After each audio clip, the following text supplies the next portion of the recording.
Bom dia, muito bom ver você aqui nessa manhã, muito bom a gente estar junto aqui nessa manhã. Eu comecei na semana passada e vou encerrar hoje uma minissérie sobre a influência da mente de Cristo sobre a nossa mente. A importância da gente renovar, de nós renovarmos a nossa mente na palavra. E uma das coisas mais importantes aqui que a gente precisa se lembrar é que Deus nos deu uma capacidade chamada livre-arbítrio. Livre-arbítrio, capacidade de fazer escolhas, capacidade de pensar, capacidade da gente pensar, raciocinar, observar, escolher. Isso faz parte da nossa criação, da maneira como nós fomos criados por Deus. Temos livre-arbítrio, amém? Existem algumas linhas teológicas que dizem que o homem não tem livre-arbítrio, que nós não temos livre-arbítrio. E aí, quando você pergunta para esses teólogos, então como é que nós temos essa capacidade de escolher? Eles dizem, não, o homem não tem livre-arbítrio, ele tem livre agência, ou seja, capacidade de agir. Só que o que eles não percebem é que em filosofia a gente chama isso de um argumento contraditório. É um argumento que vem a seguir de um outro argumento que anula esse primeiro argumento. Então quando eu digo que eu não tenho livre-arbítrio, mas eu tenho livre agência, eu estou dizendo que esse primeiro argumento está invalidado por esse segundo. Deu para entender, gente? Aula de filosofia, deu para entender? Se eu digo que você não tem livre-arbítrio, mas você tem livre capacidade de agir, se você tem livre capacidade de agir, é porque você teve livre capacidade de escolher. Se você teve livre capacidade de escolher, é porque você tem livre-arbítrio. Então é um argumento que anula o outro. O ser humano foi criado com a capacidade de escolher. E essas escolhas nós fazemos na nossa mente, nos nossos pensamentos. E a palavra de Deus, o apóstolo Paulo, quando ele escreve a epístola de Romanos, o apelo mais veemente que existe em toda a Bíblia, o apelo mais forte que existe em todo o Novo Testamento, é Romanos 12, 1 e 2. Eu rogo a vocês. Uma versão mais antiga usa o verbo rogar. Rogo, eu imploro a vocês que vocês façam duas coisas para que vocês possam experimentar a boa, perfeita e agradável vontade de Deus. Creio que todos nós aqui queremos isso. Experimentar a boa, perfeita e agradável vontade de Deus. Amém, gente? Todos nós queremos isso. E Paulo diz, vocês querem experimentar a boa, perfeita e agradável vontade de Deus? Então façam duas coisas. Número 1, apresentem os seus corpos como um sacrifício vivo, santo e agradável a Deus, porque esse é o seu culto racional. Ou seja, é algo da razão, é uma livre escolha. Eu me apresento. Deus não vem através de um anjo me dar uma chave de braço e eu sou obrigado a apresentar o meu corpo. Não. Deus me convida. Apresente o seu corpo como um sacrifício vivo, santo e agradável. Ou seja, sirva. Apresente-se para servir. Disponha-se para servir. Exerça servitude na sua vida. E isso é o primeiro passo para você experimentar a boa, perfeita e agradável vontade de Deus na sua vida. Segunda coisa, eu imploro a vocês, renovem a sua mente. Renovem a sua mente. E a Bíblia tem muito a falar sobre a mente humana. Tem muita coisa para falar. A igreja toma duas posições. Ou ignora isso, ou cai para o lado da psicologia. Veja bem, eu estou abordando esse assunto a respeito da influência, vivermos debaixo da influência da mente de Cristo, não pelo lado psicológico. Eu não sou psicólogo. Então eu não vou me meter a entrar, a abordar uma área que não é a minha especialidade. Eu estou abordando esse assunto pelo lado espiritual. A influência que a nossa mente acaba tendo em relação ao nosso espírito e à vontade de Deus, que para nós é boa, perfeita e agradável. Então eu quero lembrar para você aqui, que o ser humano, ele é um espírito. Ele possui uma alma, e esse espírito com essa alma habitam num corpo. No grego, pneuma, espírito, alma, psique, e corpo, soma, a parte física, que nos possibilita ter contato com o mundo físico. Aqui em 1 Tessalonicenses 5,23, o apóstolo Paulo diz assim: o mesmo Deus da paz os santifique em tudo, e que o espírito, alma e o corpo de vocês sejam conservados íntegros e irrepreensíveis na vinda de nosso Senhor Jesus Cristo. Então aqui o apóstolo Paulo, ele coloca com muita clareza, sem sombra de dúvida alguma, de que o ser humano, ele é um espírito, ele possui uma alma, e que ele habita, a alma e o espírito habitam num corpo. Eu sei que em muitas igrejas se usa o termo alma e espírito como se fosse a mesma coisa. E eu entendo isso porque é muito complicado. A gente separa alma e espírito de forma didática. Mas a Bíblia diz que alma e espírito são tão grudados, tão juntos, tão intrincados um com o outro, que somente a palavra de Deus, que é como uma espada de 2 gumes, pode separar alma e espírito. Então a palavra nos dá o recurso para que nós entendamos o que é o espírito, que é a porção eterna, quem nós somos de fato, e a alma, que é a nossa mente. O homem, ele é esse espírito que possui uma alma que é a sede da mente, das emoções, dos pensamentos, da imaginação, da vontade. Tudo isso está na área da alma, da psique. O corpo é só o que Deus nos concede para que nós tenhamos possibilidade de ter contato no mundo físico, expressão no mundo físico. E é por isso que demônios que não têm corpos procuram pessoas. Porque sem uma pessoa, um demônio não consegue se expressar no mundo físico. Então ele tenta de 2 maneiras. Ou ele tenta possuir a pessoa, o que é impossível com o crente. Ele tenta entrar no corpo para se expressar através daquele corpo, para que aquele corpo faça o que ele, o demônio, quer. Mas como ele não consegue e não pode fazer isso com um crente, com um cristão genuíno, o que ele faz? Ele lança dardos inflamados de pensamentos errados, para tentar dominar você através da sua própria vontade, através da sua própria capacidade de exercer livre-arbítrio. Ele te manda pensamentos para influenciar a sua mente. Por quê? Porque as nossas decisões são tomadas na nossa mente. Então, se ele conseguir entortar a sua mente, se ele conseguir deturpar a sua mente, ele sabe que você tomará decisões erradas. E decisões erradas não te levam para a boa, perfeita e agradável vontade de Deus. Te levam muitas vezes para uma vida de derrotas, de tristeza, de angústia, de destruição, e isso não é o que Deus quer para você. Quando nós começamos a dizer e a advogar para você que Jesus veio trazer o Evangelho, e Evangelhos são boas novas, boas notícias, alguns teólogos e pregadores dizem que isso que nós pregamos é um Evangelho triunfalista. Mas quando você vai ver o que eles pregam, o que eles advogam é um outro tipo de evangelho que eu vou classificar aqui como o evangelho do sofrimento, que é o oposto. Então o que eles advogam? Nessa vida, todo dia é de manhã, paulada, de tarde, pedrada, e de noite, chibatada. E você vai levando a vida assim. E fique tranquilo, porque Jesus, Ele envia o Espírito Santo para estar ao seu lado, te consolando.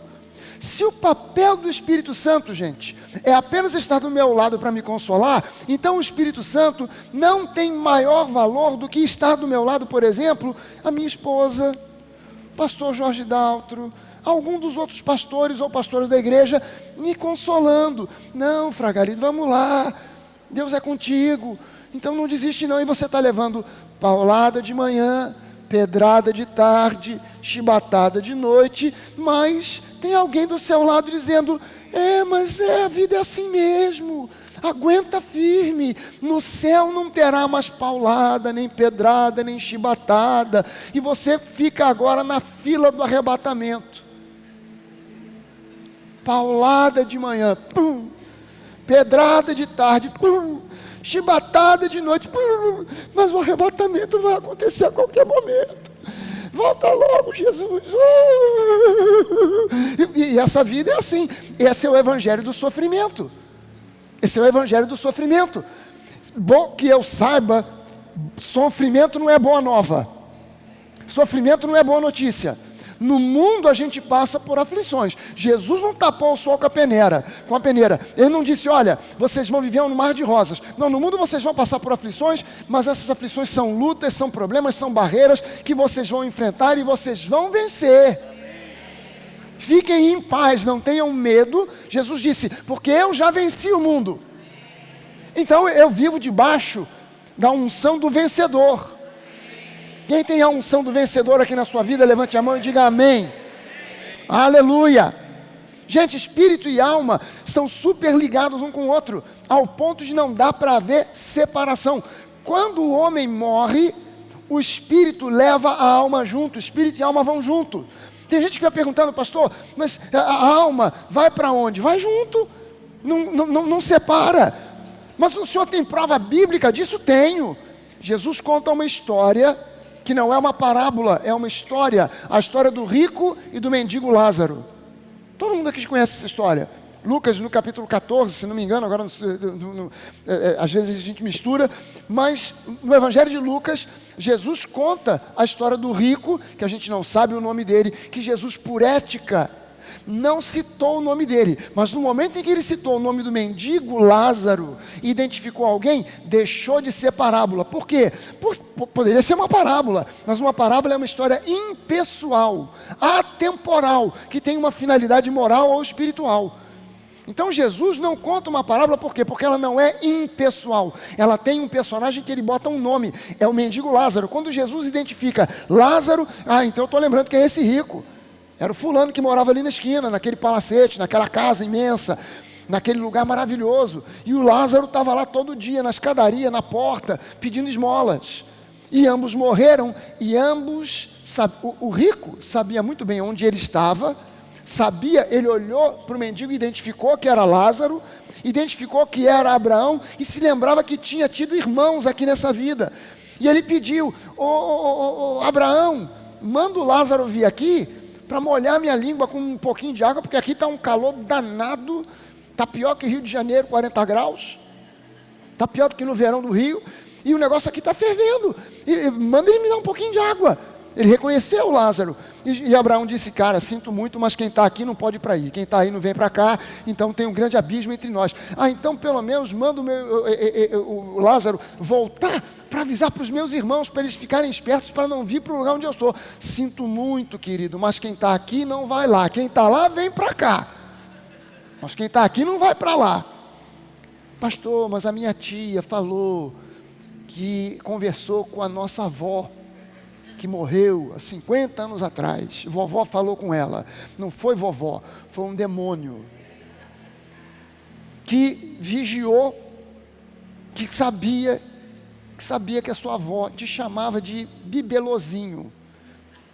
Ninguém mais sabia, só a sua avó sabia, só você e sua avó. Aí o demônio vai lá e fala, meu bibelozinho. Aí a pessoa, é vovó. Não é vovó, é o capeta disfarçado, tentando te enganar, tentando torcer os seus pensamentos, para você pensar errado, pensou errado, pronto, o diabo já vai fazer uma festa. Gente, somente a palavra de Deus consegue separar os dois, não tem como. Agora olha só o que João fala a respeito da mente humana. Terceira epístola de João, no versículo 2, João diz assim, amado, falando para um discípulo dele chamado Gaio, ele diz, amado Gaio, meu querido, acima de tudo, ou seja, mais do que qualquer outra coisa, eu faço votos, eu desejo, por tua prosperidade e saúde. João fala de prosperidade, amém, gente? A Bíblia fala de prosperidade. Aliás, deixa eu dizer para você, eu já combinei aqui com o pastor Jorge Dalto. O pastor Jorge Dalto é o dono do culto de quinta-feira. Então quem manda é ele. Se ele disser que eu prego na quinta, eu prego. Se ele disser não pode, não posso. Porque é ele que manda no culto de quinta. E eu já combinei com o Jorge. Já combinei com ele que no mês de março, nós vamos ter a partir da primeira quinta-feira de março, 10 quintas-feiras, em que eu vou pregar e ensinar sobre prosperidade.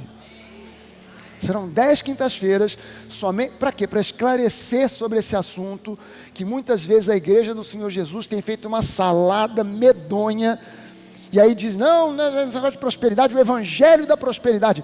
Vamos esclarecer essa história, porque a Bíblia tem muito a dizer sobre prosperidade, e Deus quer que você prospere. É da vontade de Deus que você prospere. Faz parte da vontade boa, perfeita e agradável de Deus que você prospere. Então a gente vai ter 10 quintas-feiras ensinando, ministrando. E aliás, eu já convido para você, ainda não tem vídeo, não tem nada. Estou anunciando assim, fora do cardápio. Estou fora, não falei nada com pessoas da comunicação, não falei nada com ninguém. Mas já estou avisando para você, serão 10 quintas-feiras. Se você se propuser a vir, já vou preparando você, para você já se preparar para vir. Traga papel, caderno, lápis, Bíblia para você sublinhar, caneta marca-texto, para você aprender sobre esse assunto, para que você não fique atolado na miséria, na escassez. Da miséria você... Quem frequenta a Barra da Tijuca não está na miséria. Pelo menos a boa maioria. Mas na escassez, tem gente assim, ó. Mora na Barra, sou morador da Barra da Tijuca, mas está vivendo uma escassez danada. Não é da vontade de Deus que você vive em escassez. Então a gente vai falar, e João está dizendo para esse discípulo dele chamado Gaio, eu faço votos pela tua prosperidade e também pela tua saúde.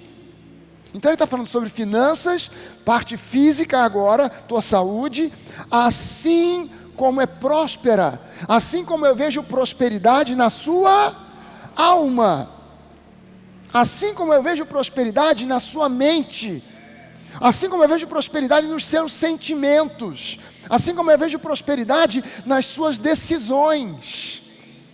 Então eu faço votos que assim como eu vejo prosperidade na área da sua alma, que você também tenha prosperidade espiritual e também uma prosperidade física e financeira. Amém, gente? E segundo o que nós estamos vendo aqui, segundo aquilo que nós estamos lendo aqui nesse versículo, você precisa ter um pensamento sadio antes de ter saúde física ou qualquer outra bênção divina. Qualquer uma das bênçãos divinas, você só receberá plenamente no momento em que você tiver uma mente renovada em relação àquele assunto sobre o qual você está tratando. Então você pode ser uma pessoa que tem uma mente renovada em relação à prosperidade, mas continua tendo uma mente atrapalhada em relação à saúde. Então você é próspero e doente. O que adianta ter grana sem ter saúde? Tenho dinheiro pra caramba, posso morar onde eu quiser, poderia ir passar minhas férias todo ano na Disney, eu e Mickey Mouse, seria uma bênção, mas não posso ir, por quê? Porque eu vivo doente. Então eu gastei a minha vida inteira trabalhando para ganhar dinheiro, e agora estou gastando um pouco de vida que ainda tenho para gastar o dinheiro que eu ganhei com remédio. Essa não é a vontade boa, perfeita e agradável de Deus para você. Você pode ter uma mente super renovada em relação à saúde, mas não acredita ainda plenamente, não tem um entendimento ainda pleno sobre prosperidade. Então você tem saúde pra caramba, mas vive duro feito um coco. Então você tem saúde, mas não consegue sair de... Olha, eu gostaria muito de passar as férias pelo menos em Recife, não precisava ir para Disney não, mas queria ir para Recife, para Fortaleza, para o Nordeste, ou ir para o Sul, conhecer lá os vinhedos do Sul, mas, caramba, saúde não me falta, mas não tem grana. Então onde é que eu tiro férias? Na casa da minha sogra, em Madureira.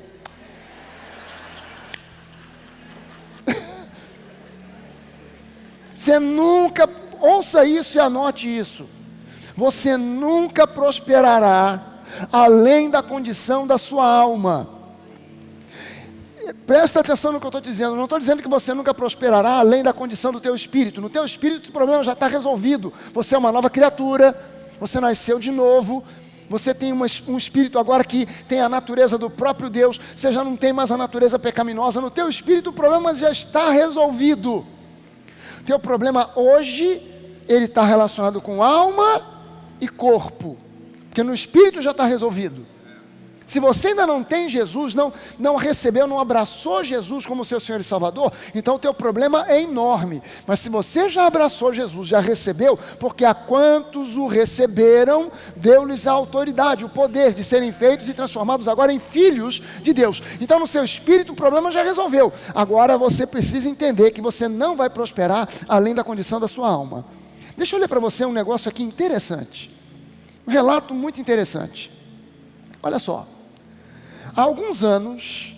Faz alguns anos, numa conferência nos Estados Unidos sobre investimentos e finanças, um dos palestrantes foi Elon Musk. Todo mundo sabe quem é o Elon Musk? É um dos homens mais ricos do mundo hoje, dono daquela empresa Tesla, que faz aqueles carros maravilhosos que você nunca terá. Brincadeira, você terá em nome de Jesus. Faz aqueles carros maravilhosos. Você vai nos Estados Unidos hoje, tem Tesla para todo lado. Você vai na Europa, tem Tesla para todo lado. Todo mundo andando de Tesla. E aqui, Elon Musk, nessa conferência sobre investimentos e finanças, durante uma sessão de perguntas e respostas, foi feita uma pergunta que todo mundo riu. Perguntaram a ele se ele, o homem mais rico do mundo, poderia aceitar que a sua filha se casasse com um homem pobre ou modesto. Pergunta interessante. Senhor Elon Musk, o senhor permitiria que a sua filha se casasse com um homem pobre? O senhor é o homem mais rico do mundo? O senhor permitiria que a sua filha se casasse com um homem de origem modesta? Um homem, um homem pobre? E ele respondeu, em primeiro lugar, entenda que riqueza não significa ter uma grande conta bancária. A riqueza é, acima de tudo, a capacidade de criar riqueza. Vai gravando o que esse homem falou. Exemplo, alguém que ganha na loteria, mesmo que ganhe 100 milhões, essa pessoa ainda não é rica. É apenas uma pessoa pobre com muito dinheiro. Esta é a razão pela qual 90% dos milionários da loteria ficam pobres novamente após 5 anos. Também existem pessoas ricas que não têm dinheiro. Exemplo, a maioria dos empreendedores. Eles já estão no caminho da riqueza, mesmo que não tenham dinheiro, porque estão a desenvolver a sua inteligência financeira, e isso é riqueza. Como os ricos e os pobres são diferentes? Ele perguntou. E ele respondeu, simplificando, os ricos podem morrer para ficar ricos, enquanto os pobres podem matar para ficar ricos. Se você vir um jovem que decide treinar, aprender coisas novas, que busca se aprimorar constantemente, saiba que ele é rico. Se você vir um jovem que pensa que o problema é o Estado, e que pensa que os ricos são todos ladrões, e que critica tudo constantemente, saiba que ele é pobre. Os ricos estão convencidos de que só precisam de informação e formação para decolar. Os pobres pensam que outros precisam lhes dar dinheiro para decolarem. Concluindo, quando digo que a minha filha não vai se casar com um homem pobre, não estou falando de dinheiro. Estou falando de capacidade desse homem criar riqueza. Desculpem-me por dizer isso, mas a maioria dos criminosos são pessoas pobres. Quando se deparam com o dinheiro, perdem a cabeça e por isso roubam, defraudam, mentem e etc. Para eles, esse é o único caminho, porque não sabem como poderiam ganhar dinheiro sozinhos. Um dia, o guarda de um banco encontrou uma sacola cheia de dinheiro, pegou a sacola e foi entregá-la ao gerente do banco.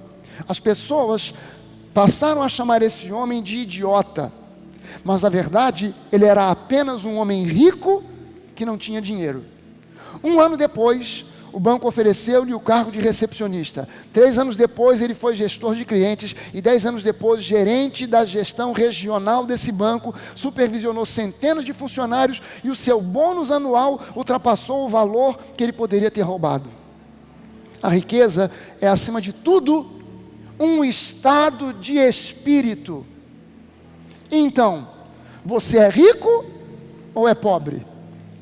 Um estudante que trapaceia para conseguir um diploma nunca será rico. Em vez de criar riqueza, ele estará sempre inclinado a roubar para conseguir o dinheiro e a desperdiçá-lo no espírito de publicidade para ser visto.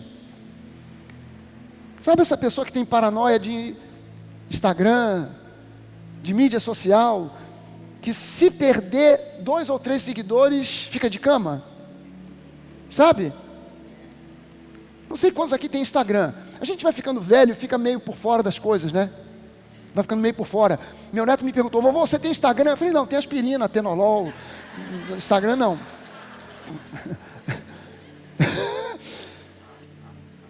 Você sabe que tem pessoas que ficam nessa paranoia. Ganha dinheiro, investe para aparecer. Deixa de aparecer, cai doente. Olha só o último conselho que ele dá. Vamos ensinar os nossos queridos filhos a como criar riqueza. Essa é a melhor herança. A riqueza é uma mentalidade. Você deve escolher ter sucesso por meios honestos. Aprendam e sejam ricos. Você sabe que de vez em quando Deus usa pessoas e coisas do mundo para falar com os crentes, porque Ele não encontra dentro da igreja quem fale por Ele. Então Ele é obrigado às vezes a usar uma mula para poder mandar um recado para que os crentes ouçam. Então Deus teve que usar um Elon Musk para poder mostrar para as pessoas que riqueza ou pobreza não está aqui, está aqui. Não começa nem termina aqui. Começa e termina aqui. Dê dinheiro a alguém cuja mentalidade ainda é uma mentalidade empobrecida, e em pouco tempo essa pessoa ficará sem nada. Tire tudo de uma pessoa que tem uma mentalidade de riqueza, e em pouco tempo ela recuperará tudo que ela perdeu. Porque ela tem uma mentalidade empreendedora, ela tem uma mentalidade lutadora, ela tem uma mentalidade de correr atrás, ela tem uma mentalidade de que ela pode conseguir e ela vai conseguir, que não tem barreira que possa impedir ela de chegar lá. Essa é a mentalidade que o nosso Deus quer que você e eu tenhamos. Essa é a mentalidade que Deus espera que você e eu tenhamos. Os crentes têm uma mentalidade pequenininha. É isso que gera nessas igrejas esses comentários. Igreja do Evangelho da Prosperidade é uma mentalidadezinha desse tamaninho, ó. Ensinando para os crentes a ter uma mentalidadezinha desse tamanho. Aí a igreja não prospera e o pastor reclama: ah, mas a minha igreja, ela não vai para frente, ela não prospera, ela não tem condição, não tem grana, não tem dinheiro. Claro, você implantou na igreja uma mentalidadezinha desse tamanho, não vai prosperar mesmo. Gente, entenda bem uma coisa. Uma área que é extremamente sensível e vulnerável da nossa alma é a área dos sentimentos. E sentimentos geram reações. Gente, sentimentos não surgem do nada. É preciso que a gente entenda isso. Sentimentos não surgem do nada. Eles estão extremamente associados com modos de pensar. Extremamente ligados com modos de pensar. Vou dar alguns exemplos para você. Modos de pensar geram uma visão de mundo. A maneira como a gente enxerga a vida. Ok? Então, presta atenção. Uma maneira, um modo de pensar gera uma visão de mundo, a maneira como eu enxergo a vida, ok? Deu para entender? Consegue ensinar para a pessoa que está do seu lado?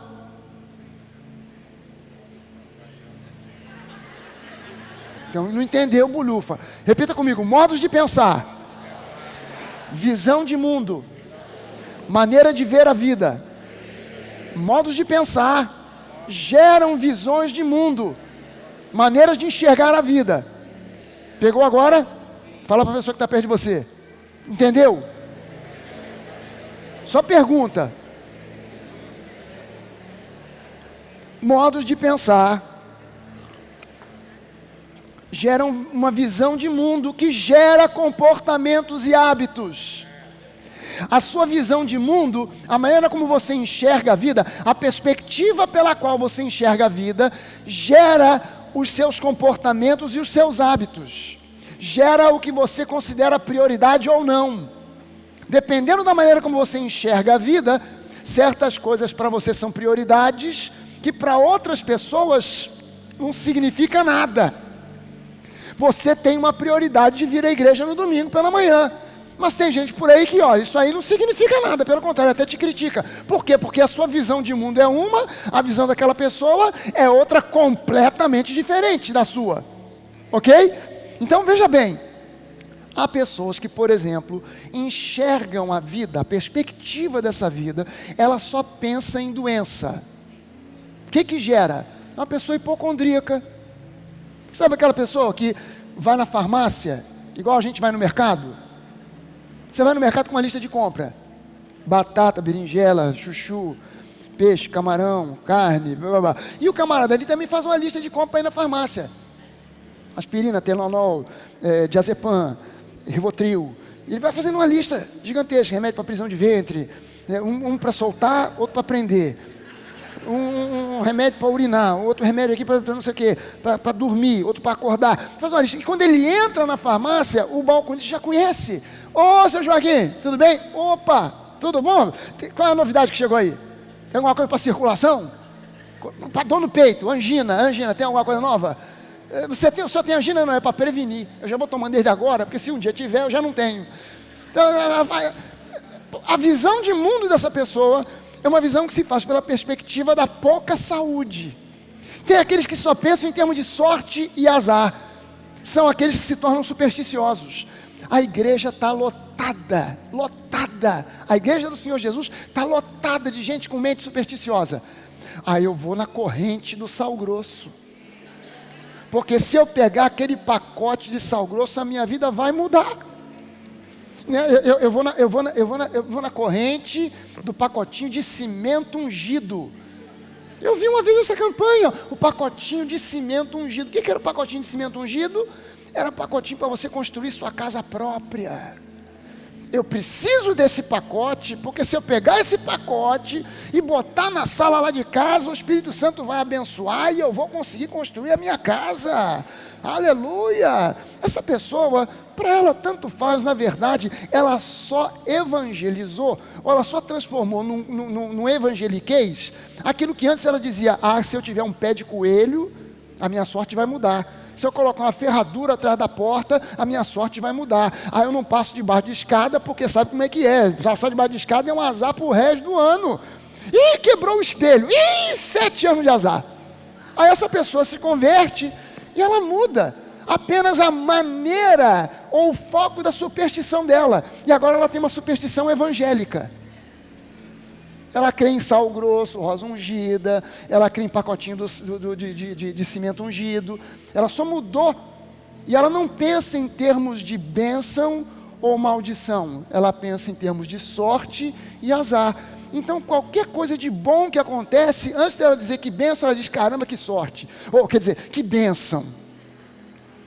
Mas ela não entende que em Cristo você já não tem nem sorte, nem azar. Ou você tem bênção, ou você tem maldição. Mas como nós estamos em Cristo, nós só temos bênçãos. Não existe mais maldição pesando sobre nós. As maldições foram levadas. O diabo vai colocar barreira aqui, ali e acolá, para você achar que você é azarado, ou que você tem maldição? Vai. Se bobear, ele vai usar a boca de algum pastor para dizer que você tem maldição. Quando você ouve alguém dizer que você tem maldição, você tem que dizer o quê? Está amarrado em nome de Jesus. É nessa hora que você tem que amarrar. Está repreendido em nome de Jesus. Se você tem maldição, o problema é seu, não é meu. Então, se você quiser crescer espiritualmente, você vai precisar aprender a exercitar metanoia. Metanoia, que é a palavra grega no Novo Testamento, que é traduzida como arrependimento, mas que literalmente significa mudança de mente. E por que Deus inspira os escritores do Novo Testamento a usar o termo metanoia, mudança de mente? Porque sem mudança de mente não tem mudança de comportamento. Então não adianta o sujeito dizer, eu estou arrependido, e continua fazendo a mesma porcaria de sempre. Ele não exercitou metanoia. Ele exercitou um arrependimento religioso. Me arrependo, Jesus. Ele vem no culto, e se o pastor convida, ele vem na frente, ajoelha, chora. Mas ele continua fazendo a mesma coisa, é porque ele não exercitou metanoia. Ele apenas adquiriu religiosidade. Mateus 6, de 31 a 34. Isso aqui é Jesus falando do Sermão do Monte. E ele diz, portanto não se preocupem, dizendo, que comeremos? Que beberemos? Com o que nos vestiremos? Porque os gentios, e essa palavra gentios aqui, você pode entender como aqueles que não têm aliança com Deus. Por isso que nós somos chamados hoje de judeus no espírito. Porque no contexto bíblico, gentio é quem não tinha aliança com Deus. E judeu quem tinha aliança. Então um gentio que de repente topasse abraçar a fé de Abraão, se tornava agora um judeu. Ainda é assim nos dias de hoje. Então no espírito, o apóstolo Paulo diz, os verdadeiros descendentes de Abraão são aqueles que o são no espírito, que são circuncidados no coração, não na carne.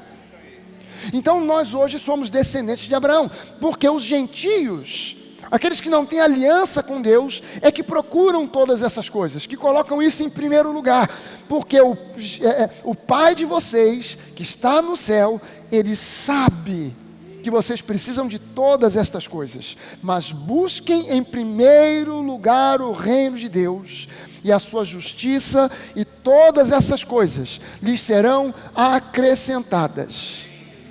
Portanto, não se preocupem com o dia de amanhã, pois o amanhã trará os seus cuidados. Basta ao dia o seu próprio mal. Não fiquem ansiosos. Gente, o reino de Deus, ele é vivenciado pela fé. O reino de Deus é vivenciado pela fé. Mas fé do quê? Fé em quê? Fé de que amanhã nada me faltará. Fé de que amanhã nada me faltará. O Senhor é o meu pastor, nada me faltará, nem amanhã, nem depois de amanhã, nem na semana que vem, nem no ano que vem, nem depois. Pastor, mas e na aposentadoria? O Senhor é o teu pastor e nada te faltará. Nada te faltará. Ouça bem isso, em Cristo a graça suficiente. Existe graça superabundante para que nada te falte. E quem crê nisso pode dizer um forte amém. Pode dar um glória a Deus. Pode dar uma salva de palmas ao Senhor Jesus, porque Ele prometeu isso e pagou o preço.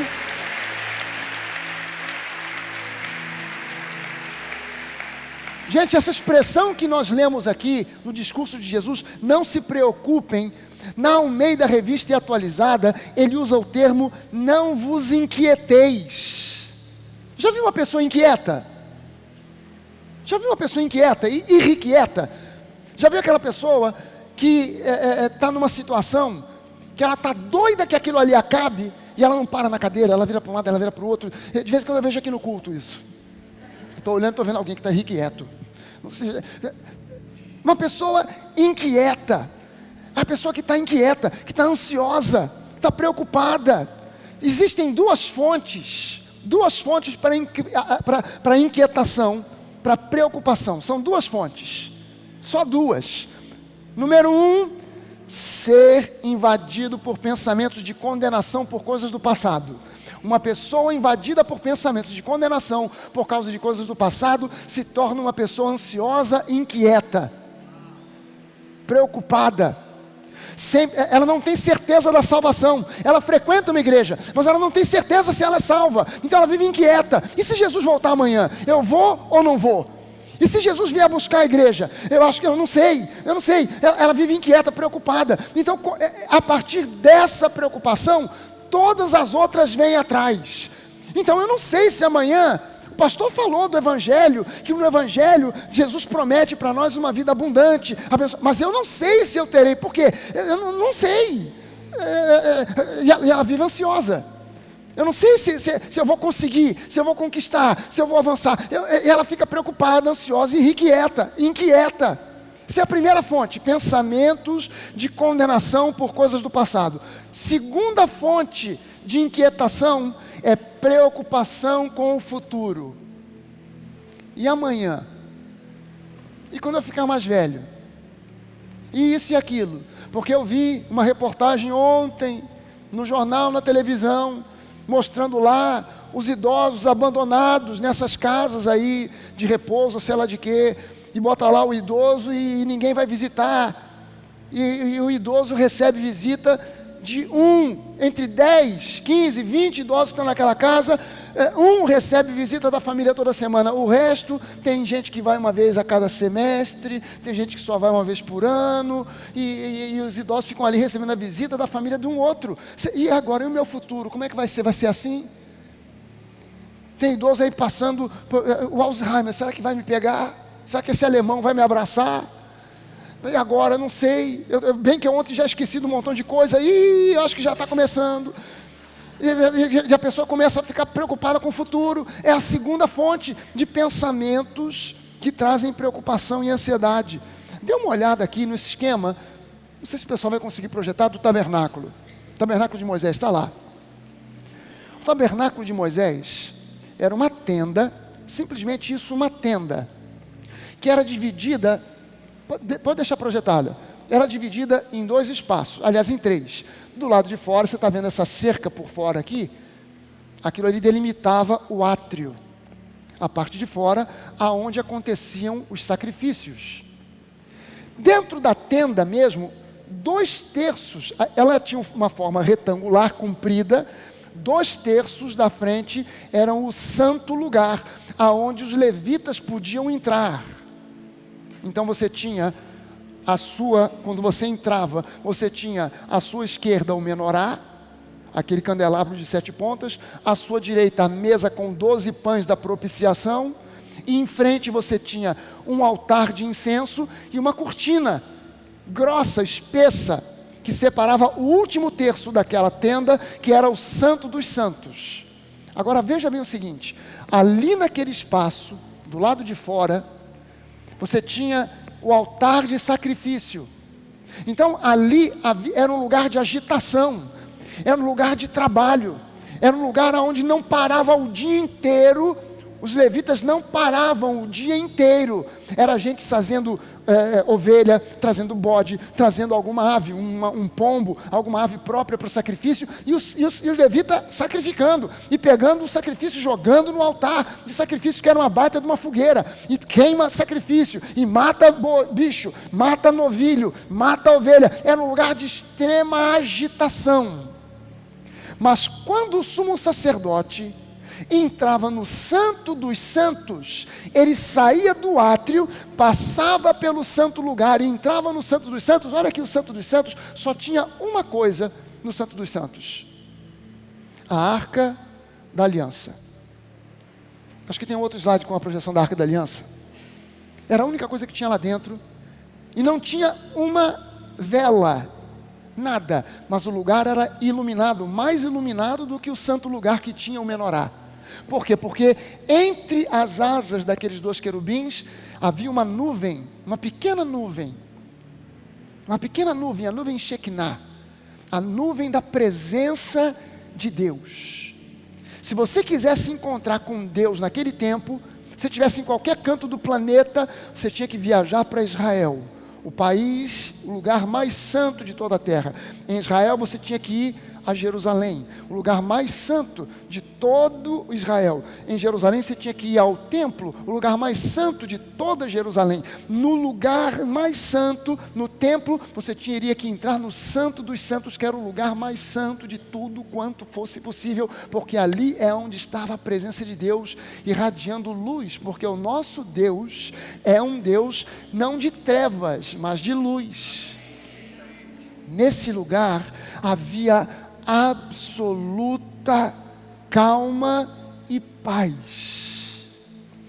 Do lado de fora, no átrio, agitação, correria, sacrifícios. No Santo dos Santos, silêncio, tranquilidade e paz absoluta. Você e eu hoje somos o templo do Espírito Santo de Deus. Do lado de fora tem correria, tem trabalho, tem família, tem cuidados com isso, com aquilo, tem compras de supermercado. Você vai na lojas americanas, você vai no Guanabara, na promoção da beleza, Semana Guanabara. E você corre para lá, corre para cá, supermercado, filho, cria, leva para a escola e tal, educa. Do lado de fora tem agitação, mas do lado de dentro tem que haver paz e calma, confiança e descanso. Você não pode. O sumo sacerdote, ele jamais permitiria que aquela correria do lado de fora entrasse no Santo dos Santos. O Santo dos Santos não era lugar para correria. O Santo dos Santos não era lugar para agitação. O Santo dos Santos era para entrar e desfrutar da presença de Deus. E o sumo sacerdote, coitado, entrava ali apenas uma vez por ano para ficar alguns segundos, aspergir o sangue do sacrifício e sair voado daquele lugar. Por quê? Porque se houvesse nele alguma falha mínima que fosse, ele poderia cair fulminado e morto. Mas hoje nós não entramos na presença de Deus, hoje não há medo de sermos fulminados, nós vivemos na presença do Deus Altíssimo, coisa que os sumos sacerdotes da antiga aliança sonharam, mas que Jesus conquistou para nós. As pessoas comuns sequer viam a Arca da Aliança, sequer entravam perto, no santo lugar, para ver pelo menos a cortina. Eles não viam nada, eles sabiam que Deus estava lá, mas eles nunca entravam. Nós entramos, e nós entramos porque Jesus abriu o caminho para nós. Não fomos nós que abrimos o caminho. Sabe que quando Deus deu a Moisés toda a receita do tabernáculo, interessante, Deus começa de dentro para fora. Ele começa ensinando: olha, você vai fazer a Arca da Aliança. A Arca da Aliança vai ser assim, vai ser assado, com essas dimensões, feita com ouro, acácia, etc. Depois ele vai dando as instruções do resto. A cortina, depois, o menorá. Por que ele fez assim? Ele constrói, ele dá instruções de dentro para fora, porque o caminho foi feito de dentro para fora por ele. Não foi um caminho feito de fora para dentro. Não foi Moisés que abriu o caminho, foi Deus que abriu o caminho em Jesus. Então agora nós precisamos entender que se há agitação pelo lado de fora, tem que haver paz e calma pelo lado de dentro. Bota no seu coração uma coisa: o cristianismo não é um conjunto de códigos morais e éticos. Isso não é cristianismo. Cristianismo são as boas novas de Jesus Cristo, de que Ele veio, morreu por nós, nos justificou e nos deu acesso pleno à presença do Pai, salvação, vida eterna. Isso é o Evangelho. O Evangelho é uma vida de relacionamento com Deus baseado na fé. Entenda bem isso: moral e ética não geram fé, mas fé gera moral e ética. As pessoas veem ao contrário, elas pensam que o cristianismo é moral, ética. Não, o cristianismo é fé, vida transformada. Uma vida transformada gera uma vida de ética e moral. Mas você faz um esforço para manter boa moral e ética, você se desgasta e não consegue chegar lá. Você se pega errando, falhando, pecando, e você cai em depressão. Por quê? Porque você pensou que cristianismo é um conjunto de regras morais e éticas, e não é relacionamento com Deus. Então quando você tem esse entendimento, você cai, você erra, Deus te põe de pé. E você sabe que já não há condenação. Preste atenção nisso. Paulo não está dizendo já não há arrependimento, mas já não há condenação. Senhor, eu reconheço que eu errei, eu reconheço que eu pisei na bola, e Deus olha para você e diz: meu filho, eu não te condeno, porque o preço já foi pago, o sangue foi derramado, você foi lavado no sangue do Cordeiro, e já não há condenação.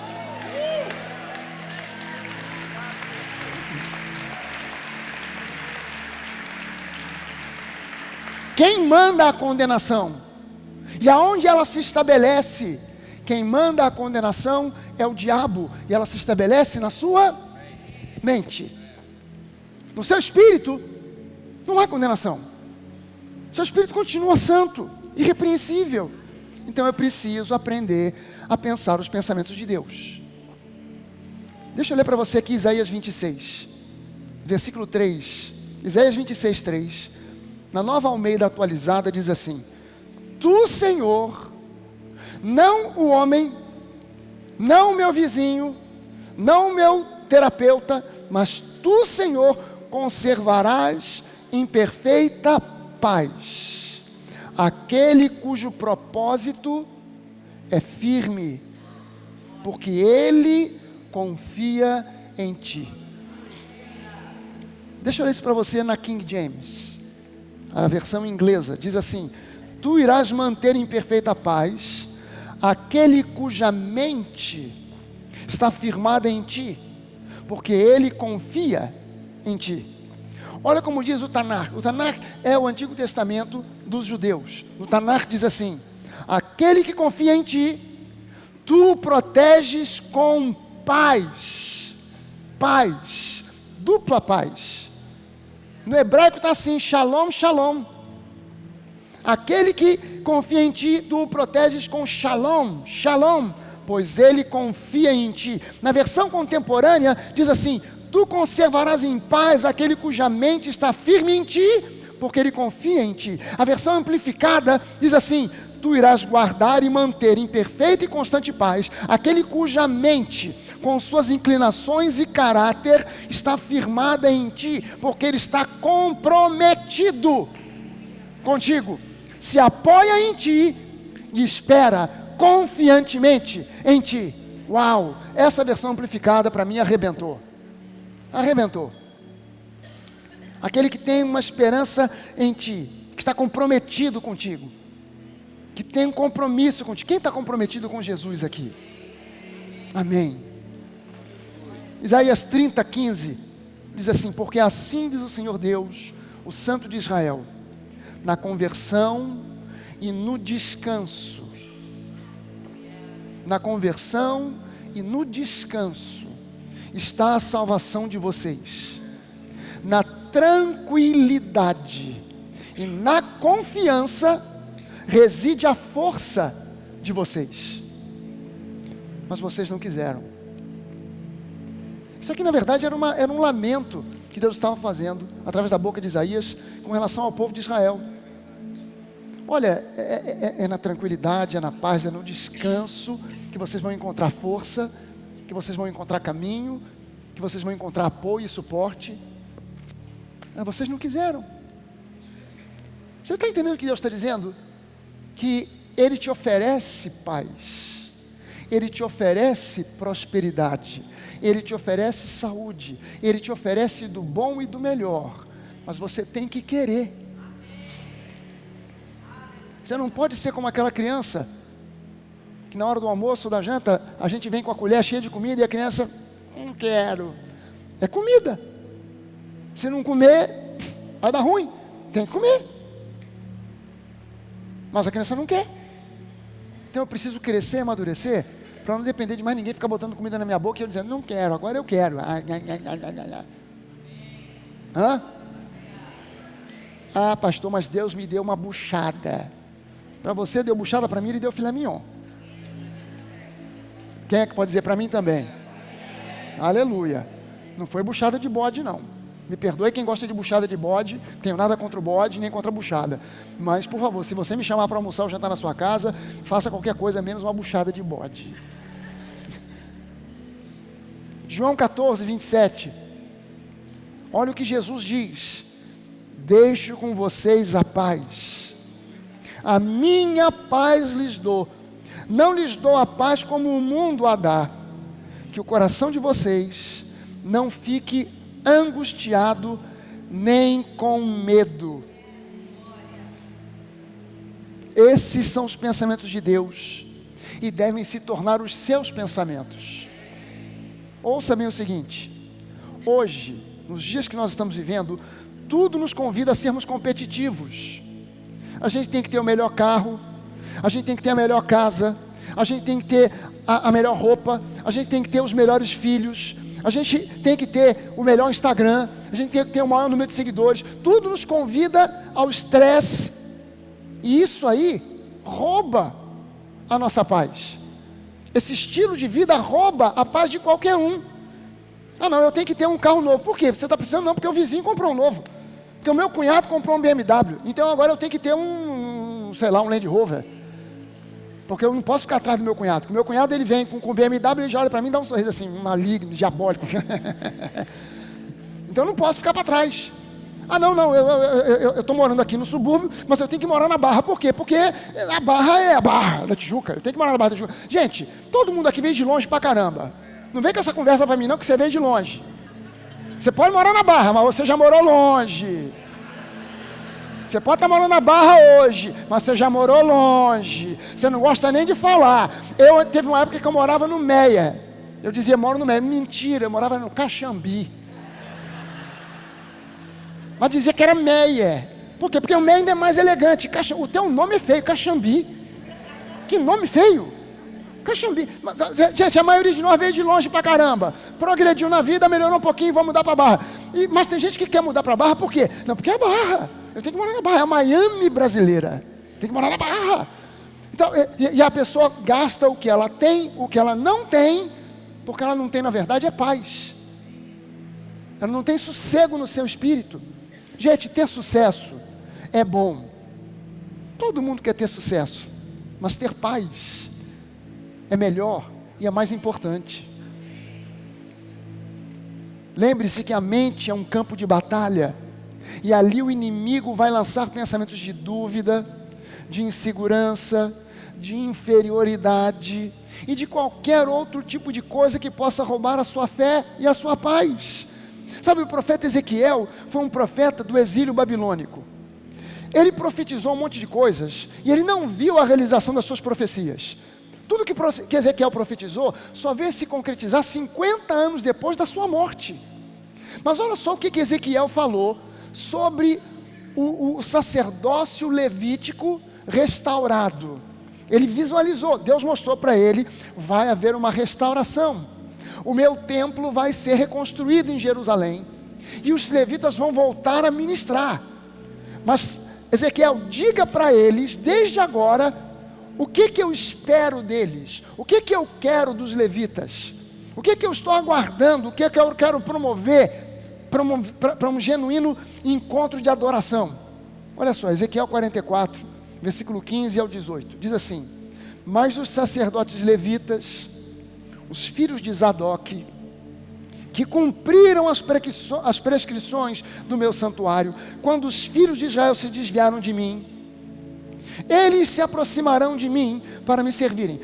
Deus escolheu dentro da tribo de Levi uma família, a família de um sumo sacerdote chamado Zadok. Ele disse, esse cara educou os filhos deles de uma maneira que esses filhos se mantiveram fiéis. Quando todo mundo se desviou, incluindo os levitas, eles permaneceram nos meus preceitos. Então, quando o meu templo for restaurado, eu quero que quem esteja ministrando lá sejam os filhos, os descendentes de Zadok. Não serve qualquer levita não, já é uma peneira fina. Você nasceu levita, tem que passar por uma peneira. Se tiver mão quebrada, pé quebrado, nariz torto, tiver corcunda, for anão, um braço mais curto, uma perna mais curta, não pode ser.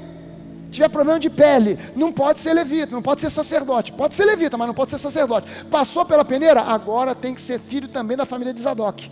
Você não é da família de Zadok, você passou na primeira peneira, mas na segunda você já ficou barrado. Porque quando eu restaurar, eu quero que aqueles que mantiveram os meus preceitos, os descendentes de Zadok, sejam esses levitas que vão me servir.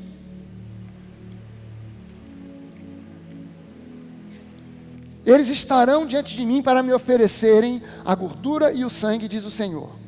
Versículo 16 ele fala agora: eles entrarão no meu santuário e se aproximarão da minha mesa para me servirem e cumprirão as minhas prescrições. Quando entrarem pelos portões do átrio interior, usarão vestes de linho. Não deverão usar nada feito de lã quando servirem nos portões do átrio interior ou dentro do templo. Deverão usar turbantes de linho na cabeça, calções de linho sobre as coxas, e não deverão usar nada que os leve a suar. Prestou atenção aqui, que prescrição esquisita. Esses sacerdotes, eu faço questão que eles usem um tipo de tecido para as vestes. que eles vão ter que usar para ministrar para mim. Tem que ser veste de linho. Não quero saber se é inverno, está um frio danado. Não quero que eles usem lã, em hipótese alguma, porque eu não quero que eles usem absolutamente nada que possa produzir suor. Por que ele fala sobre isso? Porque suor, no contexto do Antigo Testamento, é simbolismo de maldição.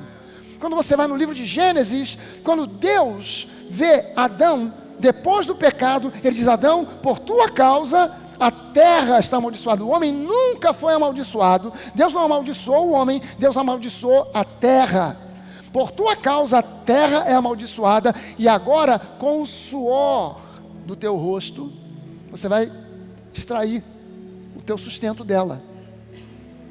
Então o suor está associado com maldição. Veja bem o seguinte: trabalho não é maldição. Ah, pastor, eu suo pra caramba, estou trabalhando muito, estou na maldição? Não, trabalho não é maldição. Maldição é trabalho sem resultados. Você trabalha, rala, faz, produz. Qual é o resultado? É mínimo, pequenininho, não dá para nada. Isso é uma maldição. Então eu hoje tenho que entender que o meu trabalho é uma bênção, e que Deus vai abençoar o trabalho das minhas mãos. Não importa o que eu faça, não importa se eu sou um empresário, não importa se eu sou um atendente de uma loja comercial, não importa o que, Deus vai abençoar o trabalho das minhas mãos. Deus vai me abençoar.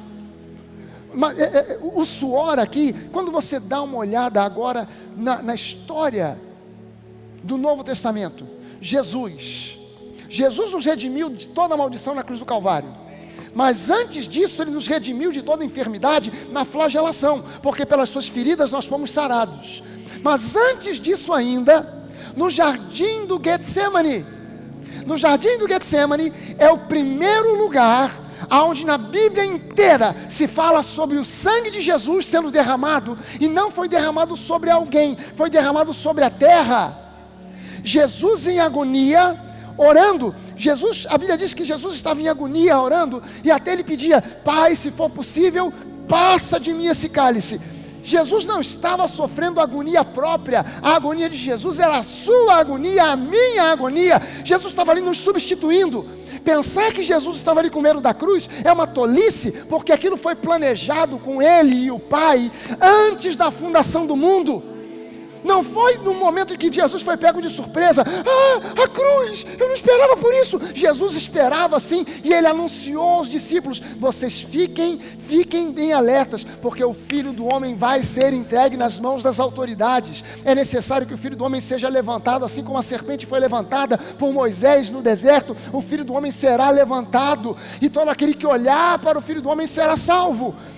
Jesus falou sobre a sua morte, sobre a sua ressurreição. Ele esperava por aquilo, mas no jardim do Getsemane ele estava sofrendo a nossa angústia. Ele estava sofrendo aquilo que nós sofremos na nossa mente. E quando você começa a suar por um esforço qualquer, um dos primeiros lugares onde o suor brota é na sua testa. E testa na Bíblia simboliza a nossa mente. Jesus estava ali, ele começa a suar gotas de sangue, e a Bíblia diz que o seu sangue caía na terra. A terra que estava amaldiçoada por causa de Adão, agora estava sendo restaurada por causa do sangue de Jesus. Ali ele começou a libertação. Ali no Getsemane, Jesus estava começando o trabalho de redenção, que começou não no nosso espírito, mas na nossa mente. Ele começou ali na nossa mente, depois ele foi flagelado e nos redimiu no nosso corpo, para por fim ir à cruz e nos redimir de todo o pecado, da maldição do pecado, levando sobre si as nossas maldições, os nossos pecados, se tornando pecado no nosso lugar, para que agora nós nos tornássemos justiça de Deus. Houve uma inversão, houve uma substituição, mas começou no jardim do Getsemane. Ele libertou a nossa mente. Então agora eu preciso me colocar como alguém que almeja, deseja ardentemente pensar os pensamentos de Deus. Os pensamentos de Deus precisam frequentar a sua mente. Ensine Ensine esses pensamentos de Deus, a palavra de Deus para os seus filhos, e eles vão crescer para serem homens e mulheres de Deus. Ensine esses pensamentos e eles vão se tornar campeões na vida, prósperos e cheios de saúde. Eu sou testemunha disso. Eu ensinei aos meus filhos, eu e a minha esposa ensinamos aos nossos filhos, eles agora ensinam aos nossos netos, e nós somos uma família mega, ultra, super abençoada. Nada, absolutamente nada nos falta, nunca, em tempo algum. Nós já vimos todo tipo de crise financeira nesse país, nós já vimos a moeda mudar mais de uma vez, nós já vimos inflação de 80%, 90%, 100%, 120% ao mês. Nós vimos tempos onde nós víamos pessoas com carimbo no supermercado, mudando os preços que eram pela manhã um, e à tarde já eram outro. Você tinha que comprar pela manhã, porque se deixasse à tarde, o preço já tinha mudado, já tinha aumentado, e o dinheiro que você tinha levado já não dava mais para comprar o que você ia comprar. Nós vimos todo tipo de crise nesse país, nós vimos a moeda mudar mais de uma vez, mas em todos esses momentos, Deus sempre foi conosco. Por quê? Porque nós nos disciplinamos para pensar os pensamentos de Deus. Nós ensinamos isso aos nossos filhos, e eles estão mais adiante do que nós. Os crentes reclamam demais, porque eles mesmos não meditam na palavra, não pensam os pensamentos de Deus, não passam isso para os seus filhos. Aí os filhos se desviam, e eles ficam perguntando: por que, Senhor? Você deveria se posicionar para entender que a educação espiritual do seu filho começa na gestação.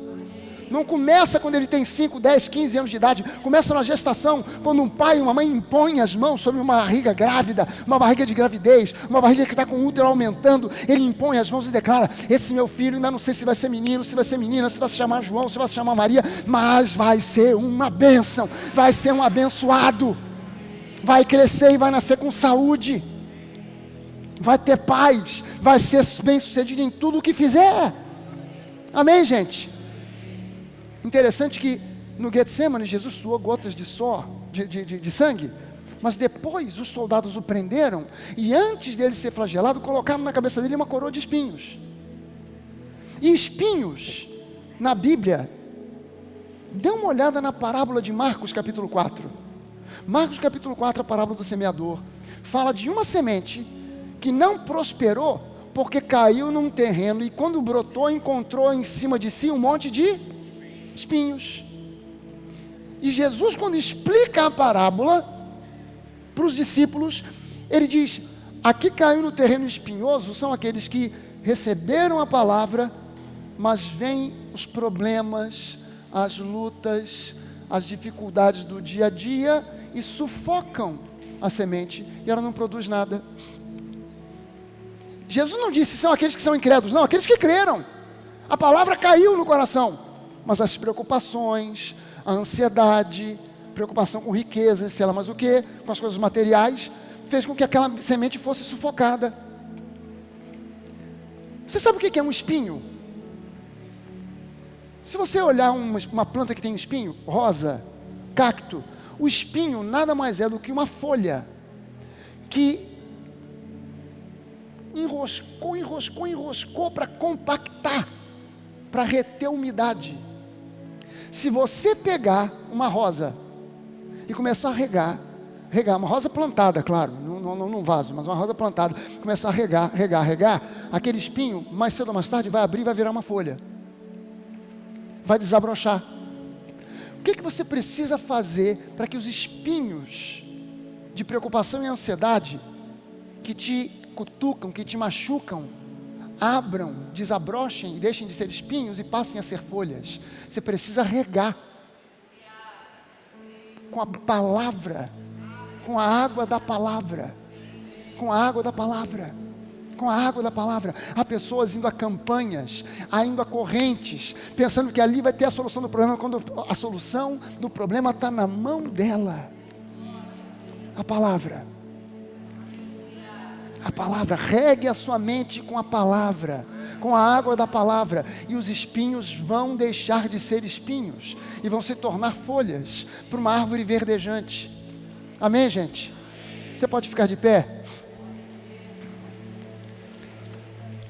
Deixa eu te dar um bom conselho. Se você por um acaso por um acaso você não estava aqui na semana passada, não ouviu a mensagem da semana passada, que se complementa com essa aqui, eu vou convidar você a ir ao site da Nova, buscar lá essa mensagem, vivendo debaixo da influência, vivendo sob a influência da mente de Cristo, parte 1. Depois ouça de novo, parte 2. Eu falei muita coisa, muita informação. Você precisa ter caderno na mão, lápis ou caneta, anotar, ver as passagens bíblicas aqui que foram citadas, ler, reler, confessar isso, declarar isso. Você tem problema na sua casa? Ah, pastor, só Deus sabe. Meu filho é um filho que está ficando cada vez mais rebelde, foi criado na igreja, mas está ficando rebelde, está falando um monte de besteira a respeito de igreja, a respeito de Deus. Confesse, confesse, confesse, confesse e torne a confessar. Crê no Senhor Jesus e será salvo tu e a tua casa, tu e a tua família. Ore, repreenda a ação do inimigo. Satanás, você não tem autoridade sobre os meus filhos. Satanás, você não tem autoridade sobre o meu filho, sobre a minha filha. Você está repreendido em nome de Jesus. Talvez você não veja resultados amanhã ou depois, mas eu garanto para você, ainda que leve 20 anos, ainda que leve mais do que isso, Deus age quando ouve a voz do seu filho em oração, quando ouve a palavra dele pronunciada na nossa boca. Deus age, Deus age. O diabo, ele age na frente do palco, fazendo barulho e estardalhaço. Deus age nos bastidores. Ninguém vê quando Deus está agindo, ninguém vê. O que todo mundo está vendo é o salseiro que o diabo está fazendo, mas quando Deus entra, ele entra para arrebentar, porque ele é o personagem principal dessa peça chamada vida. Nessa peça chamada vida, Deus é o personagem principal. Ele é o diretor, ele é o principal ator, ele é aquele que escreveu o script. Ele sabe como a peça começa, mas ele também sabe como ela termina. Ele convocou você para participar dessa peça e ele já tem um plano de vitória para você. Não fique julgando o seu futuro pelo seu presente, mas julgue o seu presente pelo seu futuro. Sabe, o meu presente pode ser assim, assado, pode ser ruim, doença, dificuldade financeira, mas o meu futuro é brilhante. Quando o diabo tentar lembrar você do seu passado, lembra ele do futuro dele.